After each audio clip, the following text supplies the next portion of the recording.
win that this House approves in general the budgetary policy of the government. Mr. Sousa has moved, seconded by Ms. Wynne, that this House approves in general the budgetary policy of the government. I would ask all members to bear our indulgence that our pages may deliver what is important to us, to make sure that you keep all items in hands inside and to let the pages do their thing. Continuez à votre pupitre et laissez les pages faire leur travail.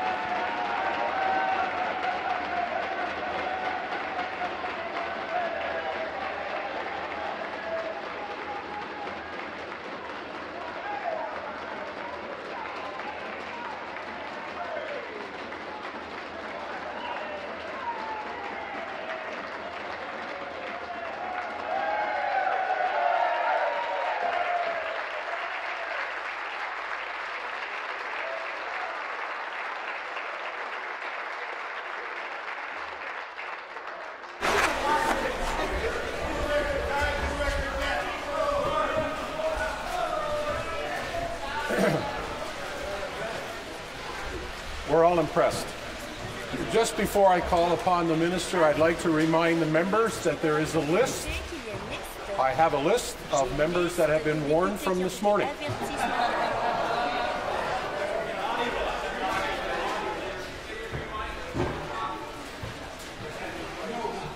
Sorry, no do-overs. No do-overs. Minister of Finance. Le ministre des Finances. Mr. Speaker, before I begin, I'd like to thank my team at the Ministry of Finance, the Treasury Board, and the Premier's Office, the Deputy Ministers, the Chiefs of Staff, and our extraordinary team of men and women have worked tirelessly for many months to develop a document that addresses the priorities of Ontarians, and they deserve our appreciation. Thank you.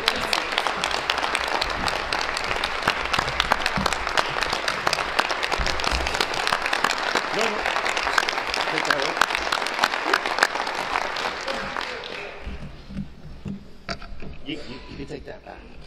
Thank you. Mr. Speaker, all of us in this House work hard, dedicating ourselves to public policy and serving our constituents, and balancing time with our family. I'm fortunate to have a partner who appreciates our efforts.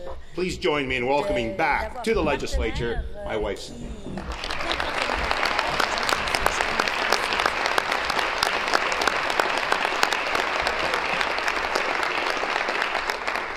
She's been an inspiration for me throughout our journey from private to public life. And the glue that keeps our family together, no matter how many miles apart our three kids may be, is our eldest daughter, Christine. She keeps us real and humble. She's a constant reminder and my compass on the decisions we make. Thank you, CJ, and welcome.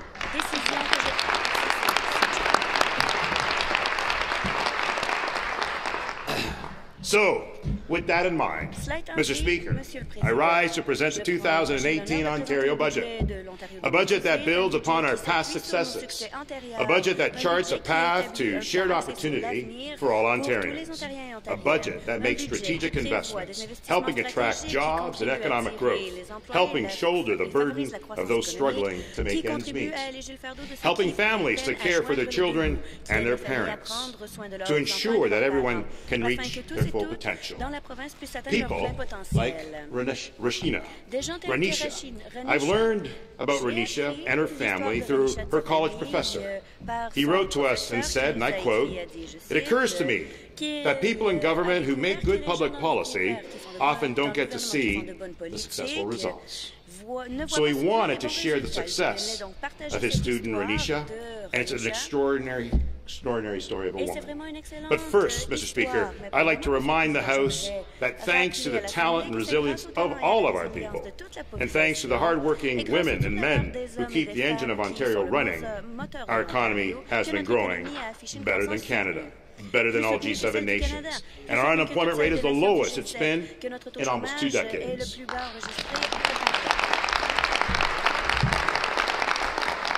The majority of the 800,000 net new jobs created since the recession are full-time and in the private sector and above average wages.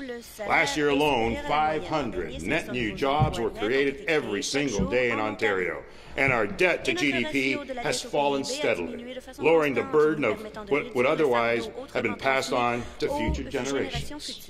In the year 2000, we were paying about 15.5 cents of every dollar of revenue to service our debt.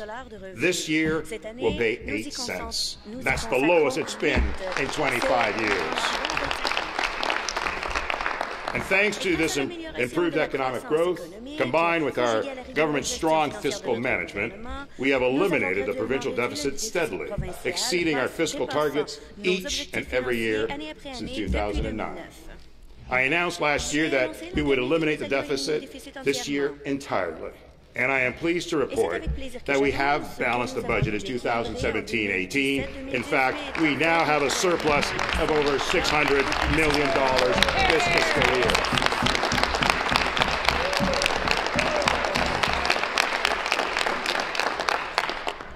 Mr. Speaker, let me remind everyone, we balanced without slashing services.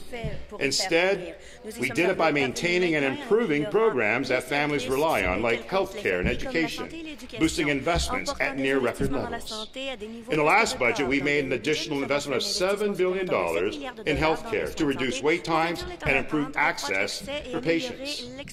We also created OHIP Plus, making prescription drugs absolutely free for every person under the age of 25.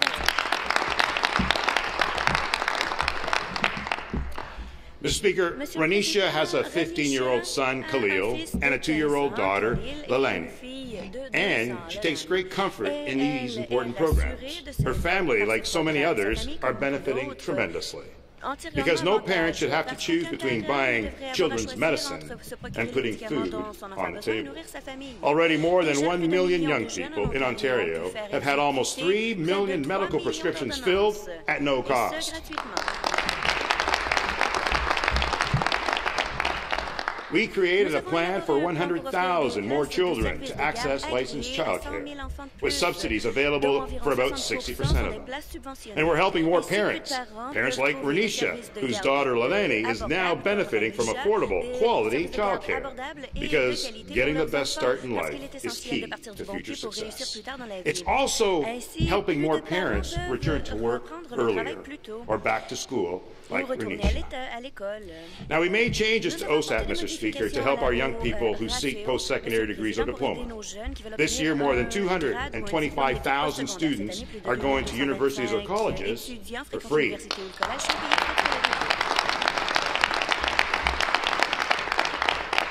With an additional 175 students receiving generous grants to cover expenses.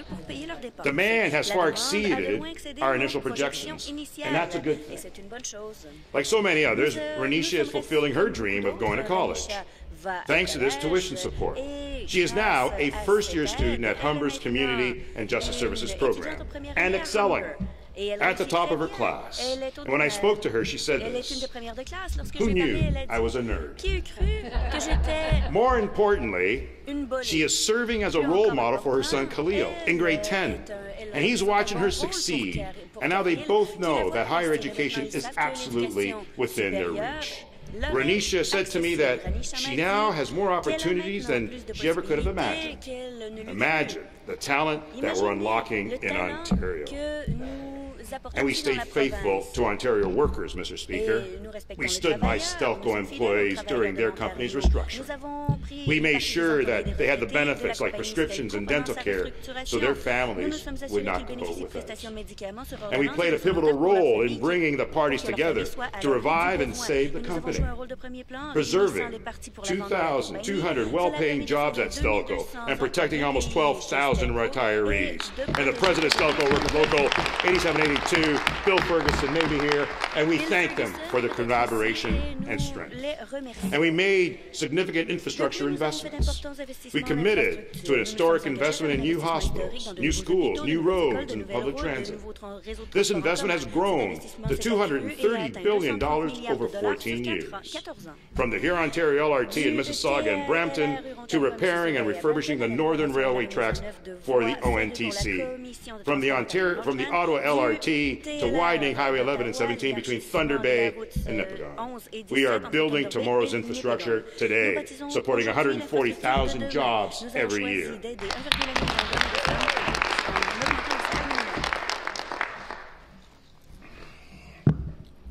We also made the choice to help 1.1 million men and women by raising minimum wage.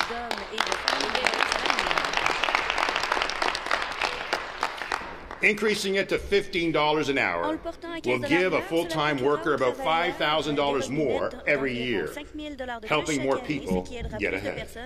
And we've done all this while also ensuring that Ontario's businesses can compete and win. We have maintained a competitive tax rate for businesses, the lowest in Canada and competitive with our neighbouring U.S. states. We cut the small business tax rate by 22%. We also joined the Western Climate Initiative with Quebec and California in cap and trade. It's a market approach that already raised billions of dollars to reinvest in jobs and diversify our economy, including in new green businesses, where we are leaders in North America. And we provided supports to help small businesses grow, scale up, and access export opportunities. We invested in key business priorities, and we were disciplined. We eliminated waste and repurposed programs that no longer offered an adequate return. This year again, Ontario will spend less per capita on programs than any other province, while preserving the services that touch the lives of our people. We have to invest to create growth. Our strengthened position today is due to a more diverse economy. Yes, Mr. Speaker, we slayed the deficit, balanced the books, and are projecting a $600 million surplus.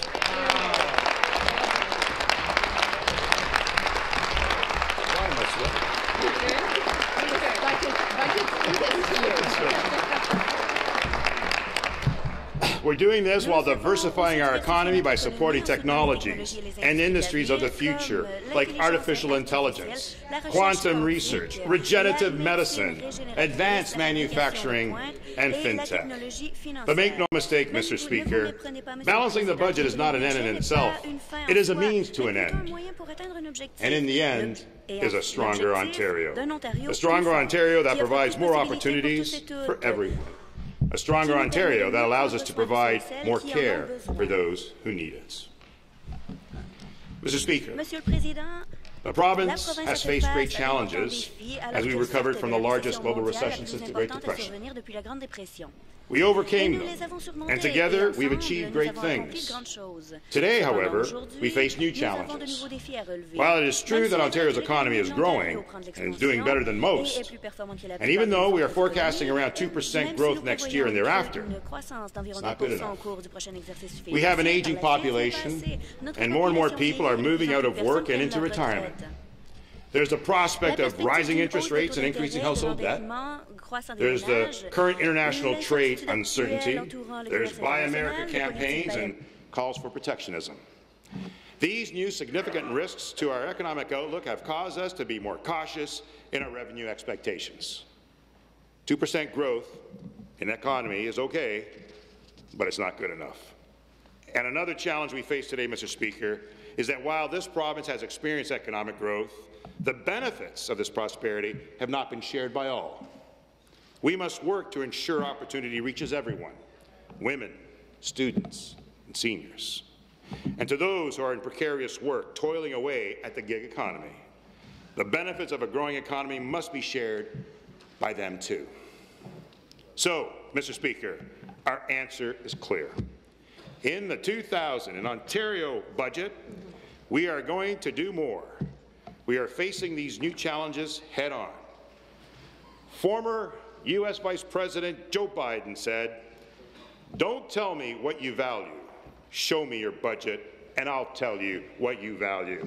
Right in here, Mr. Speaker, right in here.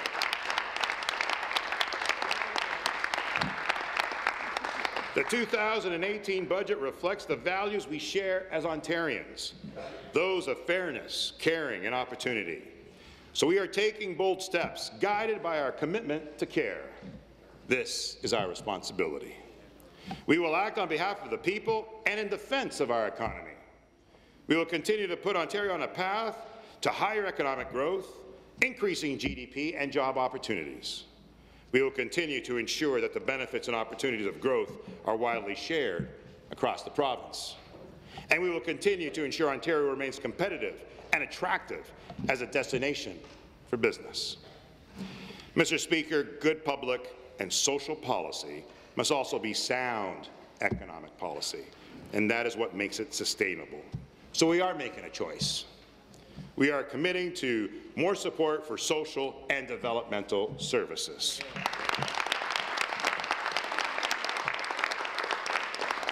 We have more supports for mental health and health care programs. We have more supports for students. We are choosing to put our strengthened fiscal position to work to address the priorities of the people of Ontario. As a result, we project a deficit of $6.7 billion next year, less than 1% of GDP, with a clear plan to track back to a balanced budget. Now, some will argue for more cuts, and others will call for more spending. Our choice is deliberate and based upon a clear message from the people of Ontario.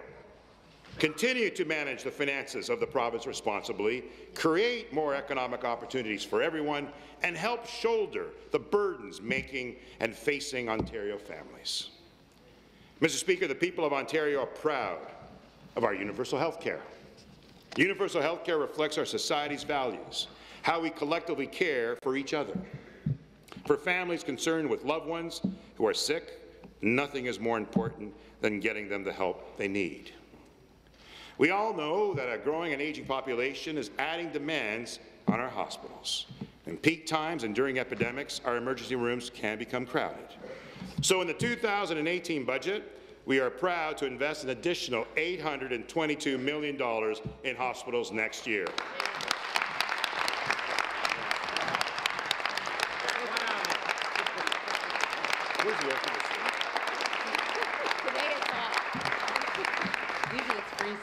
This represents a sizable 4.6% increase in hospital funding. This increase will improve wait times and increase the number of critical services and procedures, such as MRIs, cancer and cardiac surgeries, organ transplants, and other life-saving supports. This increase will provide additional supports for pediatric and psychiatric hospitals. Plus, we are investing $19 billion over the next 10 years in more than 40 hospital projects in every region of the province. From a new hospital in Moosonee for the Winnebago area or Health Authority in the north, to Kingston General Hospital in the east, from London Health Sciences Centre in the southwest, to building the pediatric hospital of the future through Project Horizon at the Hospital for Sick Children in Toronto. Please join me in welcoming Dr. Michael Upton, the President and CEO of Sick Kids, leading one of the best children's hospitals in the world, right here in Ontario.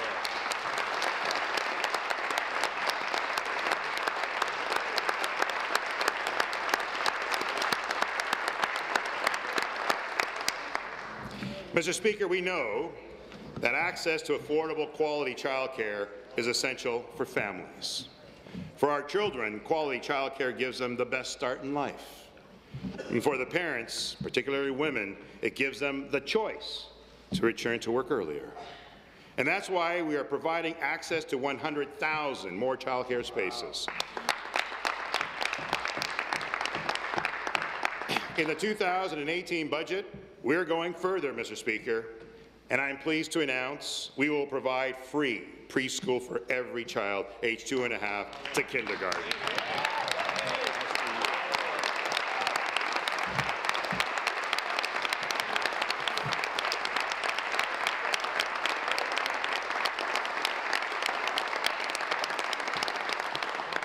That That means an Ontario family could save on average $17,000 per child. Oh, wow. Over the next 6 years, the government will invest $534 million to build 14,000 more preschool child spaces. And I want to thank Dr. Gordon Cleveland, who led the review of childcare affordability in Ontario, for your strong work on behalf of our children.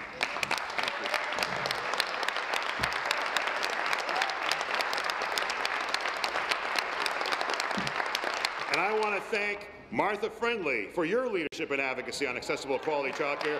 You are truly making a difference. Thank you.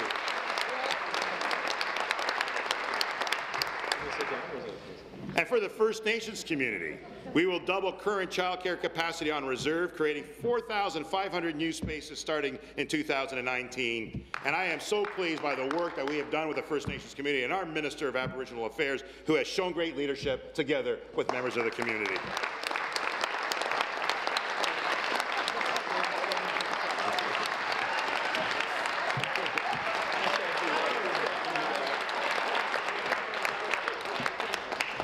These are just some of the important commitments we continue to make for our children and families. Mr. Speaker, our seniors have helped build the province we enjoy today. We are greatly and deeply grateful to them. Today, there are over 2 million seniors in Ontario. That number is expected to grow to 4.5 million by 2040, having a profound impact on our social services and our economy. It will also have a profound impact on those families who often struggle with the added costs of care. Many seniors prefer to stay in their homes and live independently. We want to help them, and we will help them, Mr. Speaker. In the 2018 budget, we are making targeted investments of $1 billion over 3 years in the new Seniors Healthy Home Program.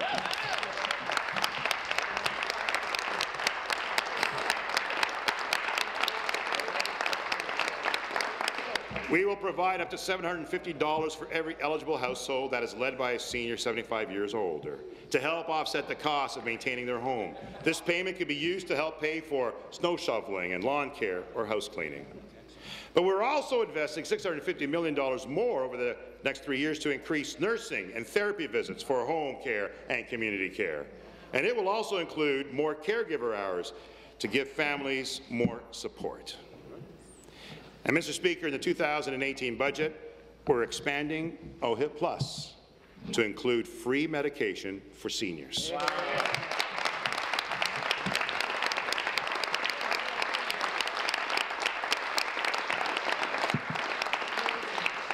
We will eliminate the annual deductible and copay from the Ontario Drug Benefit Program beginning in August of 2019. Every person 65 and above in Ontario will receive free pharmacare. This expansion of OHIP Plus represents an investment of $575 million per year by 2021. However, Mr. Speaker, for some seniors, staying in their homes is not an option. They require long-term care. This is why we're creating 30,000 new long-term care beds over the next 10 years, including 5,000 by 2022, and redeveloping an additional 30,000 in existing beds to support our seniors.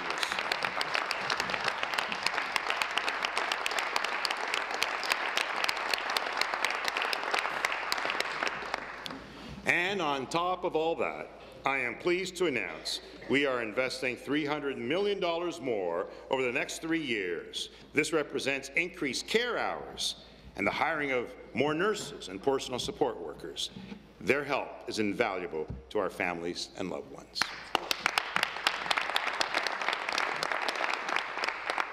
Mr. Speaker, mental health challenges affects 1 in 3 people.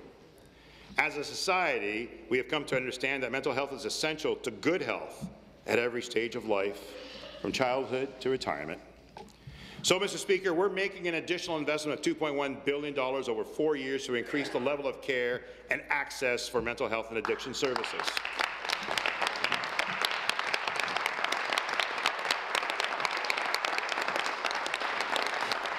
This includes psychotherapy, supportive housing, and increased supports for Indigenous communities.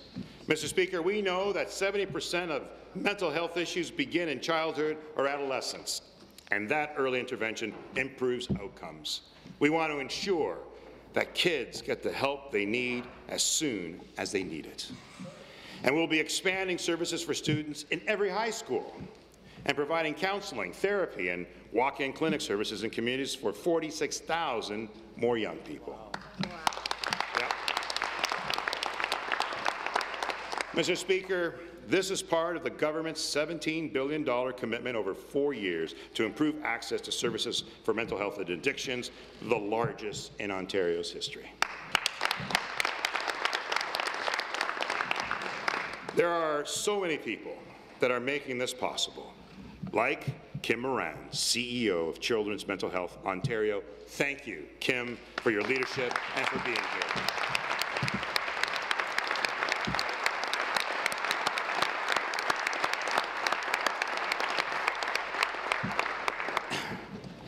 Mr. Speaker, being able to afford to pay for prescription drugs and dental services is vital to maintaining good health. Yet today, 1 in 4 people of working age do not have access to extended health benefits, meaning that families forego medicines that they find too expensive, meaning their kids may not have the dental care they require. For example, Renisha has no benefit plan, and it is difficult for her to cover those costs, especially the dental for her family, for her children. This remains the great unfinished business of Medicare in our pursuit for universal pharmacare for every single Canadian. In the past, we've acted to lessen these burdens and help close these gaps. Today, we are taking our boldest steps yet. Starting in the summer of 2019, we will invest $800 million over 2 years for the new Ontario Drug and Dental Program to help those without benefit plans.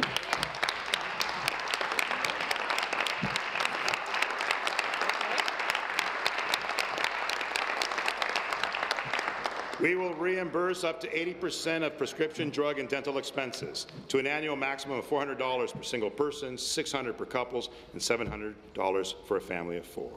A healthier Ontario is a stronger Ontario, Mr. Speaker. And, Mr. Speaker, our government is reforming income security so that everyone has a chance to live healthy and secure lives. We will simplify social assistance programs and remove barriers. I'm pleased to announce today that those most in need, those who rely on Ontario Disability and Support Programs and Ontario Works, will receive a 3% rate increase per year for each of the next 3 years.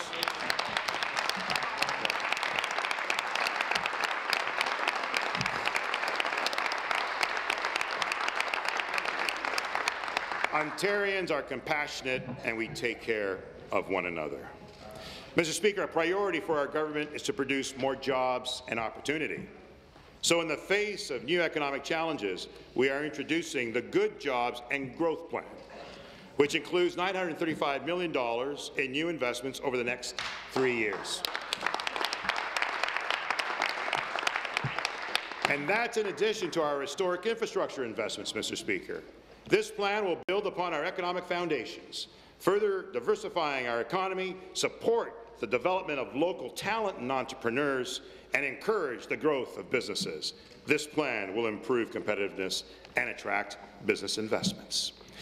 We will support key sectors through an expanded Jobs and Prosperity Fund, investing in agri-food processing, transformative technologies, as well as natural resources like forestry.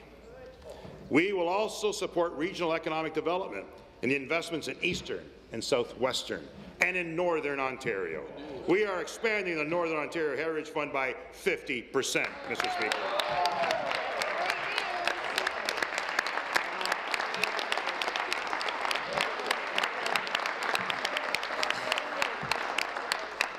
Today's economy moves at a rapid pace, and that requires fast internet connectivity.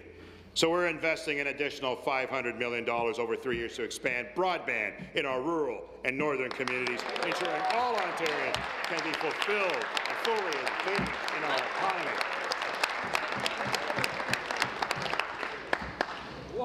We want to help all students succeed in school and in life. And this starts with places where our young people learn.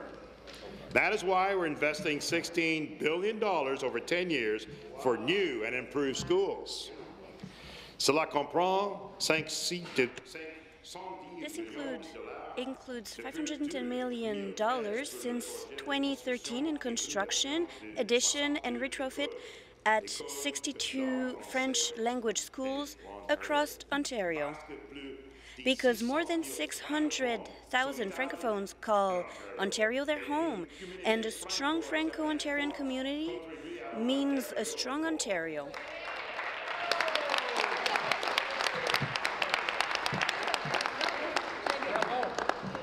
Please join me in thanking Jean Lemay, President of the Association of Franco-Ontarian Catholic School Boards, for his leadership in French education.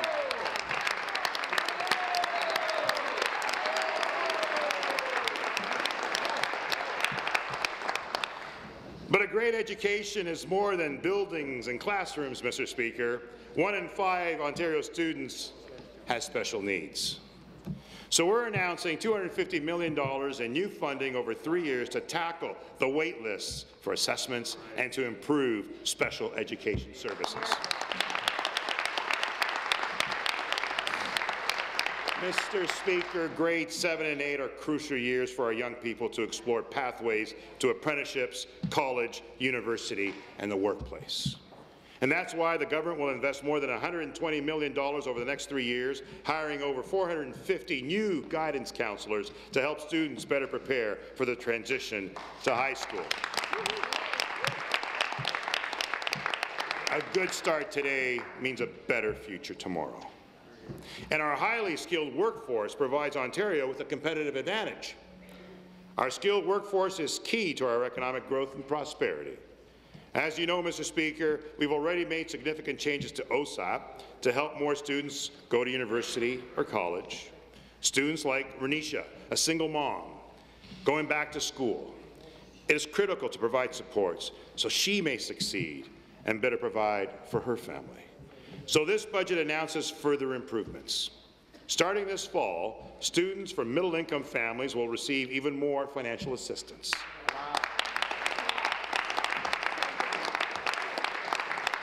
We're investing more than $3 billion to renew and modernize our university and college campuses.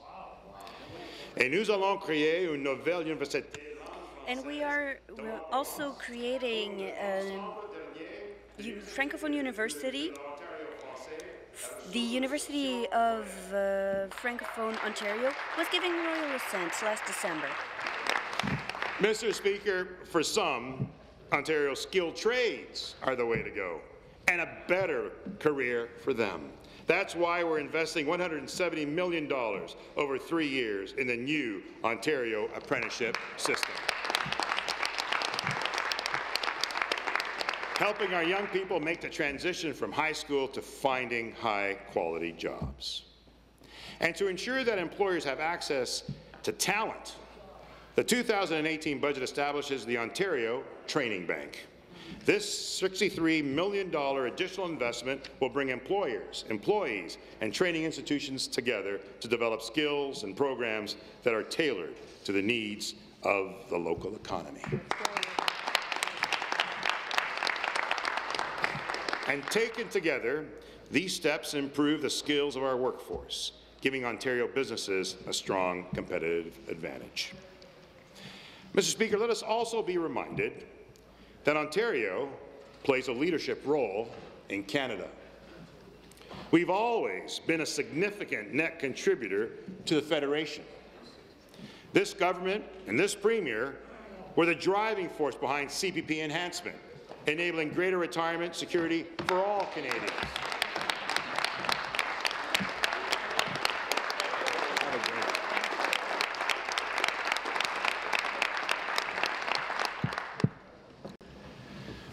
We're a founding member of the Cooperative Capital Markets Regulator System, which will help businesses attract and raise capital more efficiently in Canada. Mr. Speaker, because of our historic OHIP Plus to cover children, youth, Seniors, nearly 1 in 2 Ontarians will be receiving free prescriptions, and we will continue to work with the federal government and other provinces on the formation of a national pharmacare plan.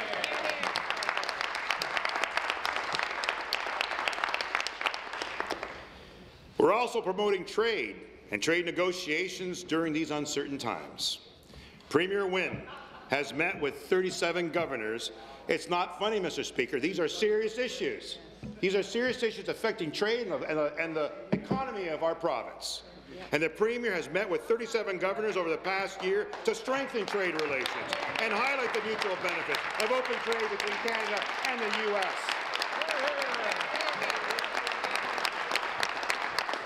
These initiatives and more are good for Ontarians and good for all Canadians.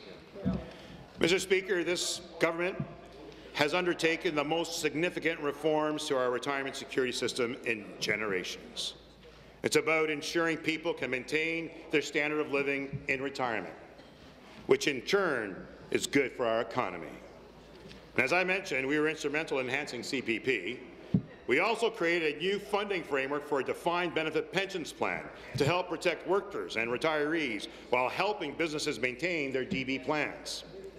And we're consulting on key design features to improve the sustainability of multi-employer pension plans.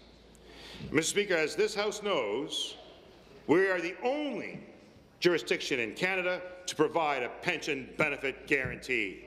And last fall, we took steps to increase that guaranteed monthly payment of the PBGF by 50% to $1,500. And Mr. Speaker, I'm pleased to announce that in this budget, we're proposing to make it retroactive to ensure that former Sears Canada employees can receive this additional benefit as well, and I know some of them are in this room. Thank you.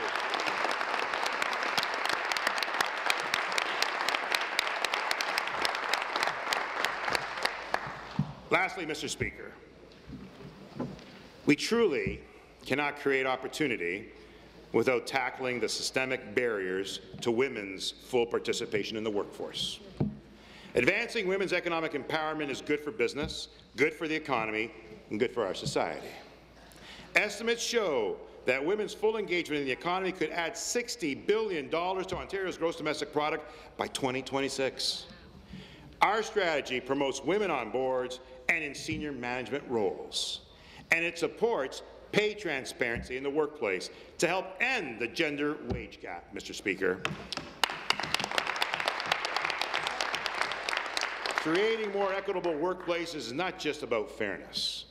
It's about, and it is, an economic opportunity that we cannot afford to miss. Mr. Speaker, our actions have been guided by our values. The work we do collectively in this House affects the lives of people throughout our province. People like Renisha and her son Khalil and her daughter Lalani. Like so many across the province, they are seizing the opportunities being made available today in Ontario. Free tuition, free pharmacare, free childcare, to name but a few. But it is through her hard work and perseverance that Renisha is creating a better life for herself and her family. She said to me, "I am trying to be the person I thought I would be when I was young, and now I can be." And that is the very purpose of our collective work in this House. Please join me and let's thank the courageous mom for allowing us to share her story today. Please welcome Renisha. Where are you, Renisha? Where is she? Renisha, stand up. Where is she? Where are you, Renisha? There you are. Thank you.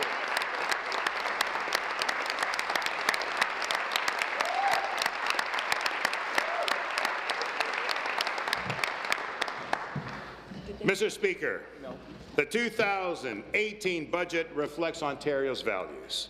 This budget uses our strengthened economic position to address people's priorities. This budget makes the choice to help our people better manage the pressures of everyday life.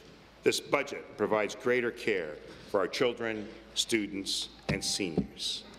and it keeps us on our path of building Ontario's economy, boosting growth, creating more jobs, and expanding access for all. The 2000 Ontario budget is a plan for care and opportunity.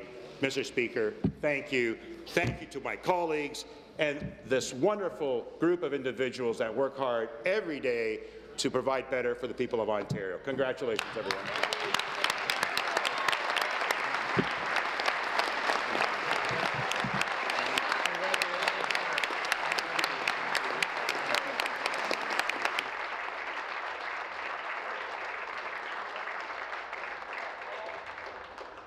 Thank you. The member from Simcoe Grey. Speaker, I move adjournment of the debate. Member from Simcoe Grey moves adjournment of the debate. Do we agree? Carried. Minister of Finance. Mr. Speaker, I would ask the House to revert to introduction of bills. So moved. Minister. Mr. Speaker, I move that leave be given to introduce a bill entitled An Act to Implement Budget Measures